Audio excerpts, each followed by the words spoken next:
tenido celos alguna vez en tu vida? ¿Has vivido al lado de alguien que haya tenido celos o inclusive al lado de alguien que no haya tenido celos? Hay algo que quiero compartir contigo acerca de los celos y sé que no vas a estar de acuerdo, pero créeme que está basado, por supuesto, en mi intuición, pero también en hechos concretos y en mi conocimiento. Lo primero que te quiero decir acerca de los celos es el punto número 1 de 9 que te voy a ir a compartir. El primer punto que quiero compartir contigo es el hecho que tener celos o ser celoso es un juicio.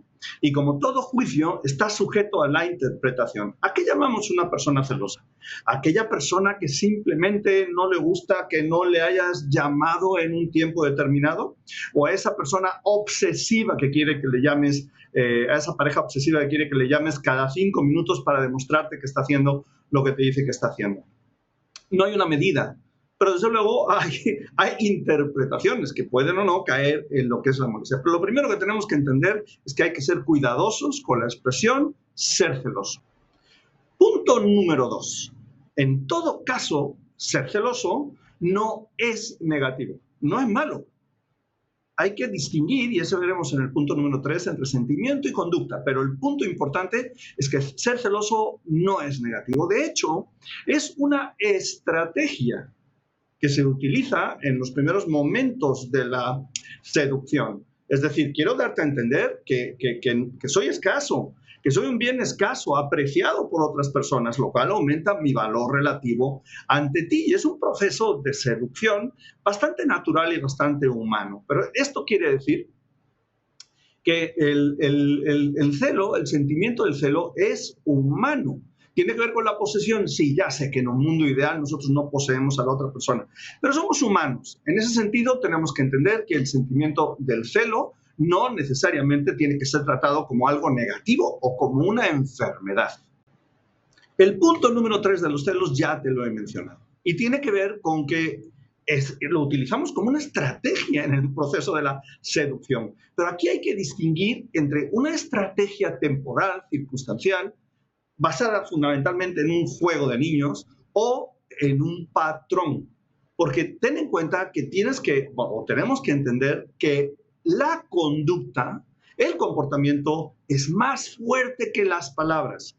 Pensemos en una pareja, en una persona, hombre, mujer, da igual, que durante el proceso de seducción ha mostrado una cierta frivolidad con otras parejas para darte a entender ese sentimiento de escasez, de que soy único, de que soy único porque soy pretendido o pretendida por más personas. Así que cuídame, o sea, búscame con intención, porque si no, como dice una canción muy popular española, si me buscas y no me encuentras es que en la puerta tengo a otra, ¿no? Entonces, no es que tenga en la puerta a otra, es que simple y sencillamente estoy jugando un poco, aún inclusive de manera inconsciente. No es algo premeditado, pero lo estoy haciendo como un juego, no como una conducta rutinaria, no como un hábito, no como un patrón de conducta. Cuando es un patrón de conducta, no me importa cuántas veces te prometan que eso ya no va a ser así ahora que tú y yo estemos juntos. Como es un patrón, la tendencia natural es que se va a repetir. Entonces hay que distinguir entre patrón de conducta y un juego que se inicia al principio. A lo mejor en ninguno de los dos casos, por supuesto el patrón no lo es, pero ni siquiera el juego sería necesario, porque yo no puedo determinar el valor que tiene otra persona en función de qué tanto la quieren otras personas también, además de yo. El otro día estaba comprando un pollo con mi hijo en el supermercado y había dos pollos asados para literalmente llegar a comer. Había dos pollos asados y no teníamos exactamente la decisión tomada. ¿Queremos el pollo o no? ¿Cómo ves? ¿Qué hacemos? Y estábamos hablando cuando en ese momento una persona se acercó y se llevó uno de los dos. Ahora ya solo quedaba uno. Mi hijo dijo, pues más vale que nos decidamos porque ya solo queda uno. Ese día comimos pollo. No sé si a lo mejor de todas maneras hubiéramos comido pollo, pero lo que no tengo duda, conociendo la ley del principio de escasez, es de que el hecho de que solo quedara un pollo nos lo hizo más atractivo. Entonces, ese juego es un poco infantil, es un poco innecesario, debiera ser innecesario, pero bueno, es humano, es natural y no pasa nada. Pero si es un patrón, cuidado. Punto número 4. Hay que aprender a distinguir entre sentimiento y conducta. en relación a los celos, claro. A ver, puedo sentir celos, los puedo sentir. Como te he dicho en el pasado, es humano. Pueden ser absolutamente injustificados o pueden ser enfermizos o pueden ser lo que sea. Pero si solamente lo siento y ejercito mi autocontrol derivado de un buen coeficiente de inteligencia emocional, de haberlo entrenado, de haberlo desarrollado, de haberlo formado, entonces probablemente tenga un cierto grado de inadecuación, pero ahí se queda. Cuando yo convierto esos sentimientos en conductas violentas o de reclamo o de pelea o de lucha, es en ese momento donde lo inadecuado se multiplica por 10. Entonces, ninguna de las dos cosas es correcta ni buena y debes de trabajarlas. Ya te diré después cómo, pero fundamentalmente una cosa es sentirlo, lo cual no te debe de hacer sentir tan culpable, sino simplemente preocuparte por tu desarrollo personal. Y lo segundo es entender que la conducta que se deriva de esos celos nunca puede ser ni vejatoria, ni intimidatoria, ni agresiva, ni violenta, ni fastidiar en ninguna manera la vida de la persona a la que se supone que amamos. Punto número 5 de los celos, y probablemente muy controversial, pero cuidado con la palabra siempre. La palabra siempre es lo que se conoce como un cuantificador universal y normalmente no aplica en la realidad. Es decir, no hay nada que se produzca siempre. Sin embargo, me voy a atrever a decir siempre porque en la mayoría de los casos considero que es así. Siempre, toda conducta celosa, ya sea inadecuada, ya lo hemos hablado, ya sea inadecuada o ya sea clasificable como natural, de nuevo es complicado porque es subjetivo, pero digamos que es inadecuada o natural, ya sea como sentimiento, ya sea como conducta, lo cual la hace más inadecuada, pero toda conducta celosa está basada en hechos. Hablemos aquí de un momentito de una medición de cómo manejamos la información de los demás, que se llama la ventana de Johari. Johari. Y no se llama así porque la inventara un japonés, se llama así porque las personas que la inventaron, sus apellidos combinados eran así, Johari. Y habla de cómo nosotros podemos tener información que yo conozco y los demás conocen, que es lo que llamamos información pública, es información que los demás conocen de mí, pero yo no, que es información obscura para mí.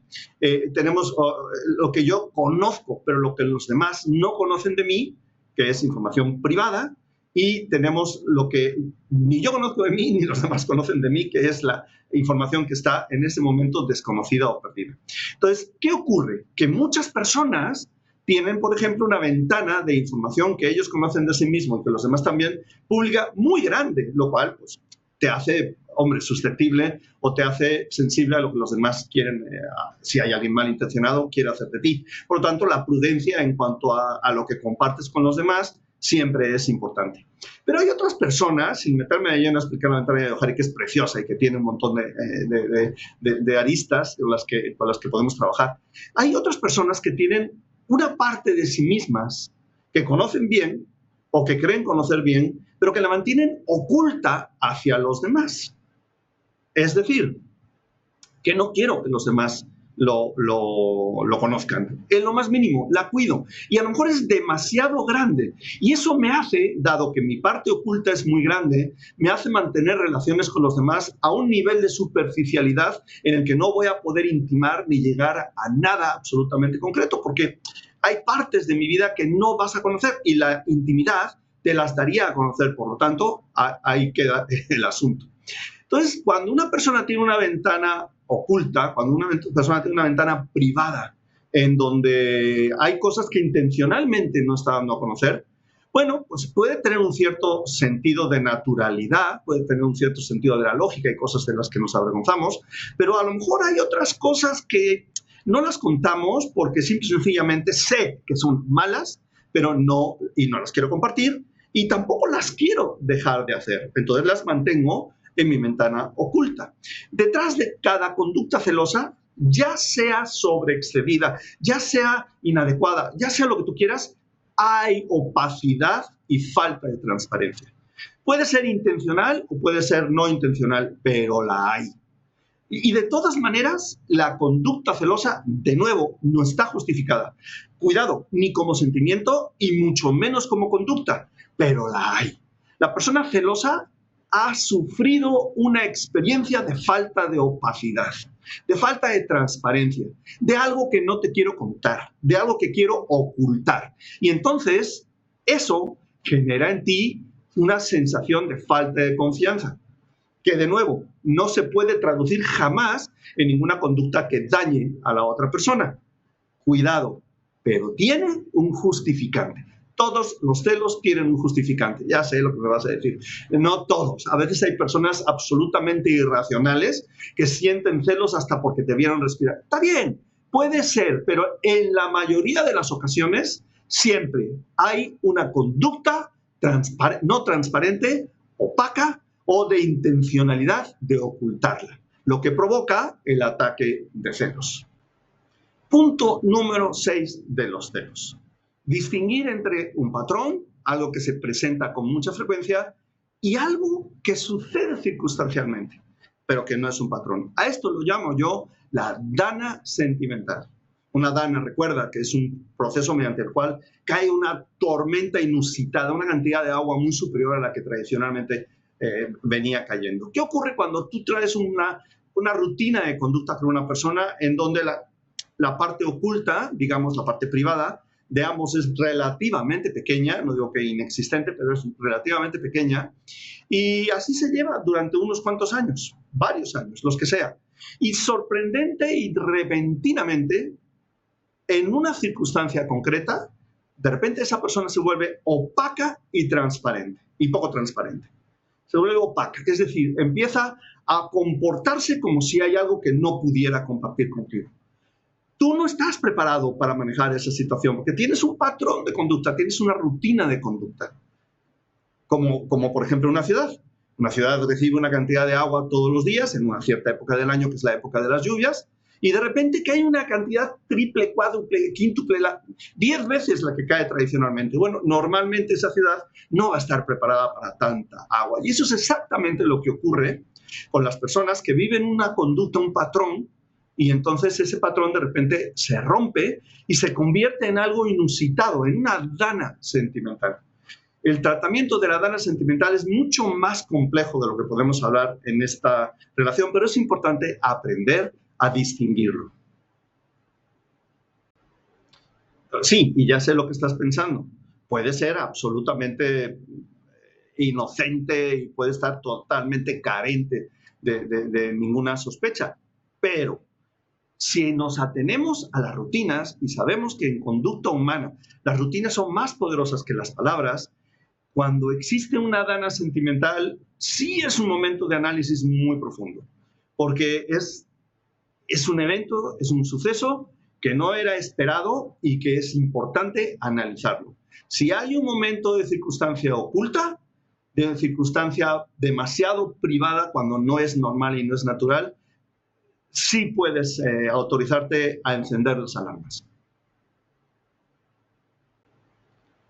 Punto número 7. Y aquí es donde tienes que establecer mucho control.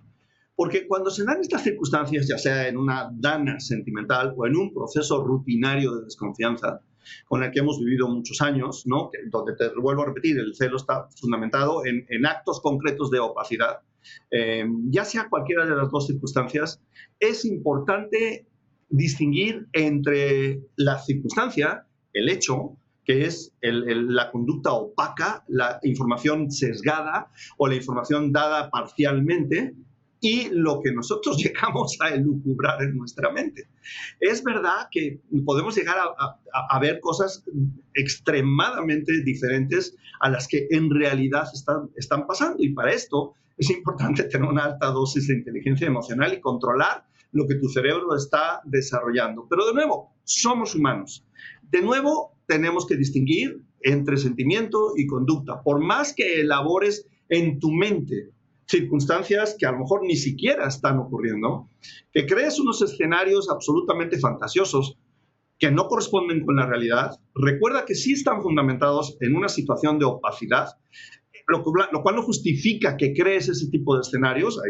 Hay una estadística en la relación que puede dar o no a entender si se generan o no este tipo de escenarios a futuro, pero en cualquier circunstancia ese sentimiento se puede controlar Y, por supuesto, si solo queda en sentimiento, será algo de fácil solución. Lo que no puede es porque yo he creado un escenario específico en donde tú estás haciendo, la pareja mía está haciendo algo que es verdaderamente dañino, que no tengo veracidad en que lo ha hecho, pero yo lo he creado en mi mente. Lo que tengo que entender son dos cosas. El mero hecho de verlo en tu mente es como haberlo vivido tú en la realidad. Y va a generar en ti una tormenta emocional. Entonces es un daño que tú vas a vivir cuando todavía no hay veracidad, no hay comprobación. Es verdad que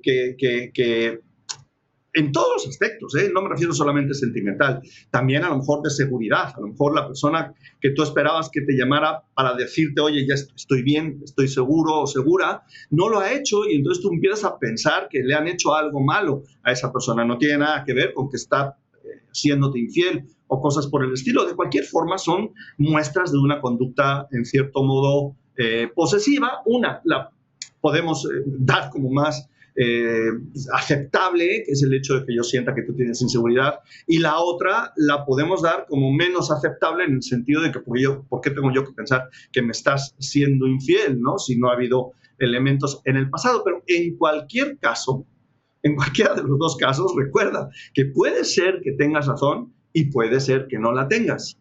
¿De acuerdo? Entonces, mientras separes la conducta del sentimiento, digamos que en cierto sentido es natural.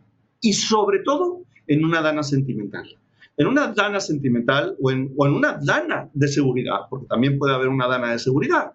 Es decir, una persona que vive cierta predictibilidad en su vida y de repente se mete en una situación como un viaje a Afganistán o a Irán en este momento. Bueno, pues es una situación, ¿no? O a Ucrania, es una situación circunstancial nueva, única, en donde sentirse inseguro, ya sea en cualquiera de las dos danas, e imaginar cosas que aún no hubieran pasado nunca, son,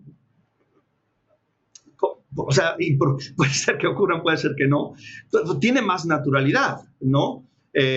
Sin embargo, si a la mínima, a que quedó en llamarme a la 1 de la tarde y a la 1:30 no me llamó, yo ya empiezo a pensar que tiene una conducta de infidelidad o le ha pasado algo, tal vez sí tengan que hacer mirar mis mecanismos de reacción al respecto. De nuevo, mientras mantenga el sentimiento voy a sufrir, no cabe la menor duda que voy a sufrir, pero no voy a hacer sufrir a nadie más. Cuando convierta ese sentimiento en conducta es cuando puedo verdaderamente hacer sufrir a los demás. Y cuidado con caer en la represión, porque la represión cuando salta puede provocar muertes y de todo tipo.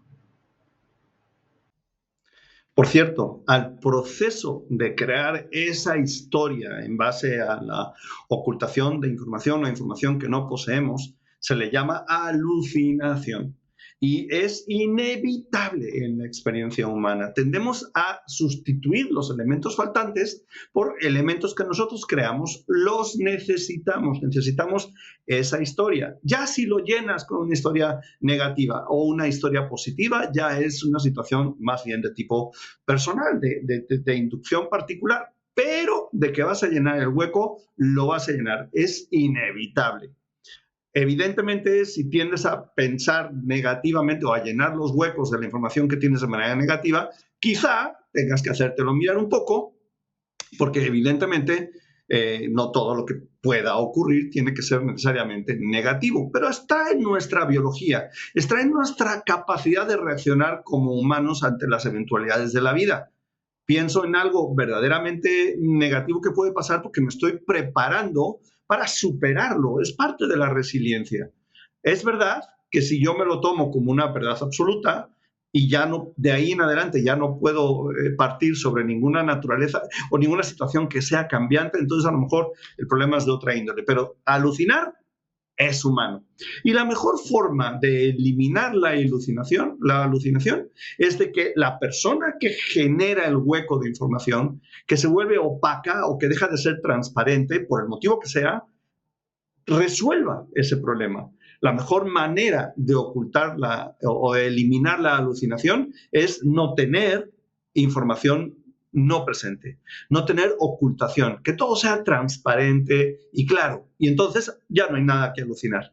Si a pesar de que te cuentan una historia tú alucinas otra, bueno, tal vez habría que clasificarlo como algún tipo de enfermedad mental. Pero en todo caso, la transparencia y la claridad eliminan drásticamente probablemente la alucinación. Hasta hay un dicho muy popular, en España por lo menos, que dice: piensa mal y acertarás. Bueno, no hagamos lo bueno manteniendo información oculta. Punto número 8. ¿Cuál es la estrategia del que sí está ocultando algo? Normalmente, yo diría también que casi siempre, por no decir siempre, la estrategia es la siguiente. Yo hago algo opaco o oscuro o privado que no comparto y que de alguna forma queda claro que es opaco. Tú, de alguna forma, ya sea prudente o imprudente, lo que sea, reclamas esa opacidad. Tienes derecho, por cierto, tienes derecho a reclamar la opacidad en una relación, por supuesto, sentimental.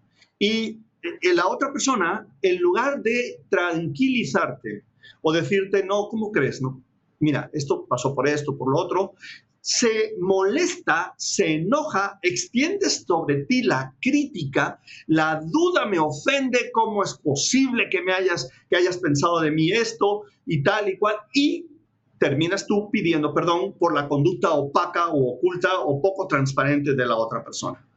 Mientras tú expreses esa reclamación de manera, digamos que civilizada y decente, en lo cual estás en tu derecho porque hay un dato de opacidad y de falta de transparencia que hay que resolver, mientras tú lo expreses de manera humanamente civilizada, la respuesta de la otra persona tiene que ser también humanamente civilizada. Si su respuesta es molestia y reclamo, ¿cómo es posible que pienses de mí eso? Me molesta que pienses de mí así. Entonces, cuidado, porque puedes estar teniendo la reacción del culpable. Y punto número 9 y último, la decisión. Todo se resuelve normalmente con una decisión. A lo mejor es una decisión engorrosa que no queremos tomar, pero es una decisión. Si yo estoy descubriendo que la pareja con la que me estoy uniendo, por ejemplo, hablando de infidelidad, tiene una conducta circunstancial, estratégica de seducción, en la cual aparece como una persona que es pretendido por otras personas, pero es circunstancial, entonces pues tal vez no tenga por qué tomar una decisión más allá de: tranquilo, si es contigo con quien me quiero unir. Pero si hay un patrón de conducta, si hay un patrón de querer generar una relación de celos constante, entonces es la decisión que tú tienes que tomar. La decisión que tú tienes que tomar es: con esta persona no me puedo unir. Y al mismo tiempo, al contrario, pasa exactamente lo mismo. Digamos que yo quiero mantener una zona de mi vida privada, aún en la relación, porque la quiero mantener, ya sea de manera rutinaria, es decir, yo tengo mi vida y tengo mi espacio, o ya sea de manera circunstancial, en una dana sentimental. En cualquiera de los dos casos, estás en tu derecho. Si en el caso primero de una relación rutinariamente privada, de mi espacio personal, ahí no te metes tú, y la otra persona tiene reacciones inadecuadas o violentas o de que no soporta esta relación, aunque quiere mantenerse en ella, la decisión es tuya. Yo quiero mantener esta zona privada y tú no estás dispuesto a aceptarla. Entonces, tú y yo no podemos ser pareja. En cualquiera de los dos casos hay que tomar una decisión. Y en una dana, en una situación en donde las cosas suceden repentinamente, la cosa se vuelve mucho más compleja, porque la decisión ya estaba tomada. Tú y yo tenemos una zona limitadamente privada, cosas que tal vez no nos contemos, y no tanto porque tenga que ocultarte algo de mi vida que no te va a gustar, sino porque simplemente en ese proceso de seguir agradándote, pues hay cosas malas mías que prefiero que no las conozcas porque eso van a cambiar un poco la impresión que tienes acerca de mí. Entonces, una zona limitadamente privada de la ventana de Johari no necesariamente es mala. La total transparencia puede ser posible también y quizá sea deseable, pero si es limitada la privacidad, es entendible. Pero cuando de repente la privacidad se convierte en un hecho no rutinario, sino circunstancial, sorprendente, repentino, entonces la situación cambia radicalmente. Tú puedes pretender que luego te lo explico y luego te cuento por qué estoy siendo en este momento opaca o poco transparente. Pero punto número 1 del punto número 9. Si estás siendo opaco o opaca o poco transparente, admítelo, reconócelo. Punto número 2. El decir luego te explico probablemente empeora las cosas más que las arregla. Porque no se sabe bien si estás creando una explicación, como no tengo mucho que decirle, a ver qué invento de aquí a que tenga que explicárselo, o realmente haya una circunstancia que impide las dos cosas, que impide la total transparencia y que impide la expresión de la explicación. Puede ser. En todo caso, regresamos a todo lo anterior, a la creación de escenarios en la cabeza, etcétera, etcétera, que en este caso concreto de la Dana son todavía más justificables la creación de escenarios. Dices tú, no, pero espérate, es que ha habido una relación de 20 años de extrema confianza. ¿Cómo es posible que por una circunstancia de falta de opacidad, falta de transparencia, falta de mostrarse, tú vayas a pensar mal? Tienes razón, es más difícil pensarlo, pero no imposible. Sucede, es parte de la vida. Sabemos que Facebook ha sido uno de los principales detonantes de la separación entre parejas. ¿Por qué? Porque a través de Facebook se han encontrado repentinamente con ese amor del pasado, con el cual, de manera inocente e ingenua, piensan que se entendieron muy bien, mientras que con esta persona con la que tengo 20 años ya no me entiendo. Y cosas por el estilo, que son malas apreciaciones, por supuesto, o una mala edificación de la relación y que de repente tiene este tipo de consecuencias. Pero en cualquier caso, en cualquiera de los casos, la decisión se tiene que tomar.